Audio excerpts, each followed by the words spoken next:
ഓം പരാശക്തി നമ. ഒരു മകന് സംശയം. അദ്ദേഹം അമ്മയോട് ചോദിച്ചു, ആരെങ്കിലും ഒരാൾ അമ്മയെപ്പോലെ പ്രവർത്തിച്ചാലോ, വരുന്നവരെല്ലാം ആശേഷിക്കാൻ തുടങ്ങിയാലോ? അമ്മ ഉല്ലാസത്തോടെ പറഞ്ഞു, ഹായ്, എത്ര നല്ല കാര്യമാണ് മക്കളെ. ലോകത്തിന് ഉദാര ഹൃദയമുള്ളവരെ ധാരാളം ഇപ്പോൾ ആവശ്യമുണ്ട്. ശരിയായ പ്രേമത്തോടെ ഒരാൾ തൻ്റെ ധർമ്മമായി അത് കണ്ട് മറ്റുള്ളവരെ ആശ്ലേഷിക്കാൻ തുടങ്ങിയാൽ അമ്മ അതിൽ വളരെ സന്തുഷ്ടയാണ്. കാരണം ഈ അമ്മയ്ക്ക് മനുഷ്യരാശിയെ മുഴുവനും ഒറ്റയ്ക്ക് ആശ്ലേഷിക്കാൻ കഴിയില്ലല്ലോ.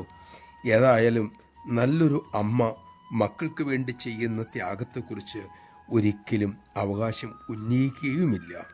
നമഃശിവായ. അമ്മയ്ക്ക് അവകാശങ്ങളില്ല, പക്ഷെ നമുക്ക് അമ്മയോട് കടപ്പാടുണ്ട്. ആ കടപ്പാട് തീർക്കാൻ അമ്മ തെളിക്കും വഴിയിലൂടെ നാം നടക്കുക എന്നുള്ളതാണ്. അതായത് ലോകത്തെ സ്നേഹിക്കാൻ പഠിക്കുക, പരിശീലിക്കുക. നമുക്കതിനാകട്ടെ.